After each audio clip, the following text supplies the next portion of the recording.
Muy bien, ya está con nosotros el analista Luis Seco para conversar sobre la situación de la economía y las perspectivas que se abren con las elecciones del 25 de octubre. ¿Qué tal? ¿Cómo andás, Luis? ¿Qué tal? Muchas gracias por invitarme. No, gracias a vos por venir una vez más. Bueno, Luis, el lunes se está pagando el BODE en 2015, bueno, este tema que se viene hablando hace tanto tiempo. Se va a realizar un desembolso que va a impactar muy posiblemente en las reservas internacionales del Banco Central. ¿Esperás una turbulencia a partir de esta situación? No, la turbulencia vendría si no se pagara, digamos. En la medida que se pague, hay muchos bonistas, o sea, muchos tenedores de ese bono que lo compraron como un sustituto perfecto de dólares justo antes de las elecciones. Hemos hablado acá ya que hay una tendencia natural de los argentinos a dolarizar sus portafolios antes de los procesos electorales. Sí. Y este era un bono que caía muy bien, digamos, en cuanto al timing, porque Sí, pagaba apenas unas semanas antes de la elección. Lo dramático sería que no se pagara en dólares, sino que se sustituyera por algún bono. Hubo alguna especulación a partir de algunas declaraciones poco felices del presidente de la Comisión Nacional de Valores, cuando la Comisión Nacional de Valores obligó a los fondos comunes a evaluar los títulos en dólares al tipo de cambio oficial, y luego el ministro Kicillof dijo que había bonistas que querían seguir teniendo bonos. Entonces hubo alguna especulación de que no se pagara con dólares y no con bonos, pero hoy luce ya como que está muy cerca del vencimiento como para hacer alguna cosa diferente. De todas formas, no estamos hablando de un desembolso que representa cerca del 20% de las reservas que tiene el Banco Central, y el gobierno lució, por lo menos en los trascendidos, preocupados, intentando negociar un acuerdo o extender el acuerdo de monedas con China, justamente para intentar amortiguar el efecto de este pago sobre las reservas. Lo que pasa es que hay algunas restricciones. Primero, que no se puede tener, supuestamente el swap chino no podría, por carta orgánica del Banco Central, representar más de un tercio del total de los activos, y ya se está cerca.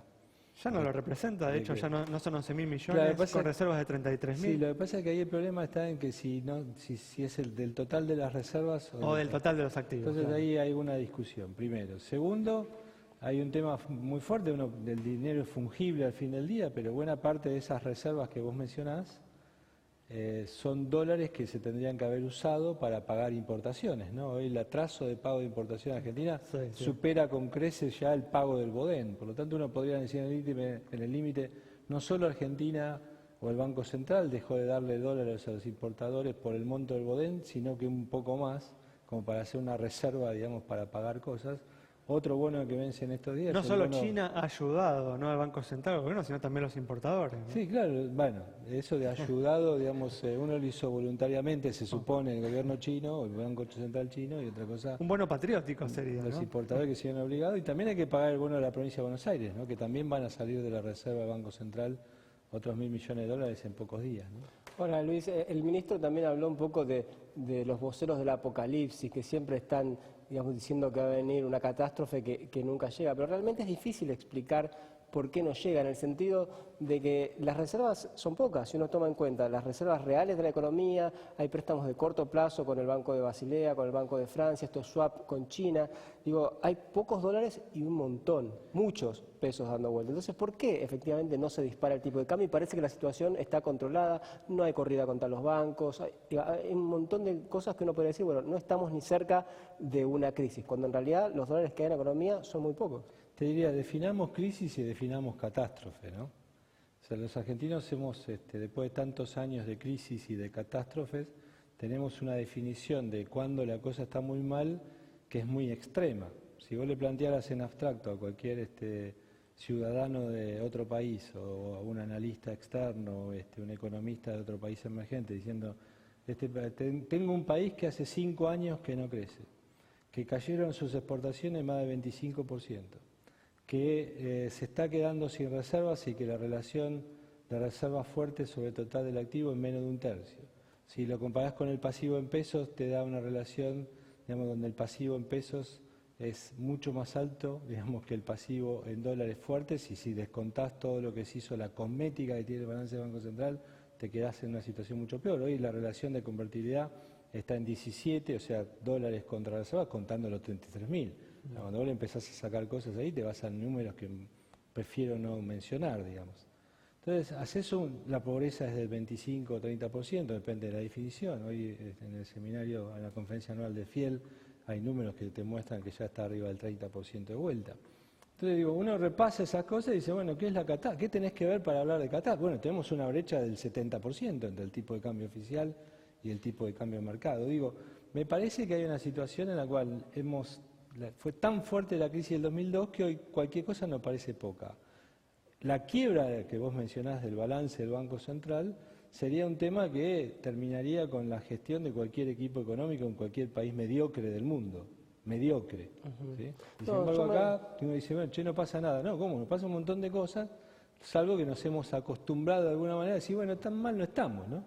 No, la pregunta es por qué, digamos, siguen creciendo los depósitos, por ejemplo, por qué la gente sigue confiando en el peso y por qué no hay corrida, que sería como el punto, me parece, el termómetro clave para decir, bueno, mira, estamos entrando en una crisis, hay, como hay en Grecia, en otros países, corrida contra los bancos. Eso en Argentina no pasó. No, es cierto. Yo creo que una gran diferencia es que se percibe al sistema financiero como aislado, porque, digamos, en Argentina no hay préstamos, o sea, no hay deuda, no hay crédito, entonces el sistema financiero hoy luce menos expuesto al sector público y al sector privado. Pase lo que pase con el sector público o el sector privado, el sistema financiero no va a quebrar, entonces uno prefiere tener depósitos. Y también está el cepo. Y ahí, para terminar, el cepo hoy funciona porque por primera vez en la historia, y eso sí hace una diferencia, estamos en un final de ciclo político con un gobierno que ha tenido un poder residual casi único. Todas las crisis fuertes de la historia argentina se asocian con un gobierno débil. Y esta es una presidenta que está dejando el poder con 40% de imagen positiva de su gestión, digamos. Y eso es una diferencia tremenda en cuanto, por ejemplo, a un cepo que funciona y un cepo que no funciona. Claro, justamente la pregunta, ¿no? En la línea de lo que te viene diciendo Santiago, es cómo con todo esto que señalaste, la presidenta tiene un 40% de popularidad y el candidato oficialista está liderando las encuestas, ¿no? Para las elecciones presidenciales. Bueno, yo creo que hay esta dicotomía entre la percepción. Mirá, a Dilma le pasó lo mismo, ¿no? O sea, Dilma termina su gestión con una muy buena imagen, es reelecta, gana 2 elecciones, porque ganó primera vuelta y segunda vuelta, contra un candidato que decía que había que hacer exactamente todo lo contrario que decía Dilma que había que hacer. Y ahora Dilma tiene que hacer el programa económico que sería el programa económico de su opositor, ¿sí? Y no puede hacerlo.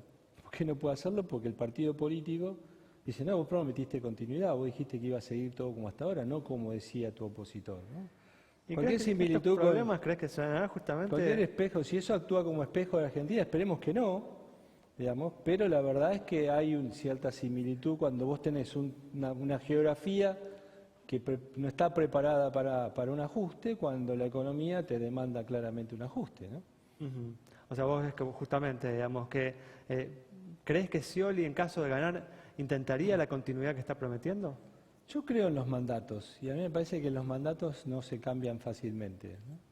Y me parece que el mandato con el cual va a ganar el oficialismo va a ser un mandato de continuidad, por eso gana el oficialismo. Y frente a ese mandato de continuidad, la economía demanda exactamente otra cosa, cosa que se ha puesto más en evidencia aún por la situación internacional y la devaluación de Brasil.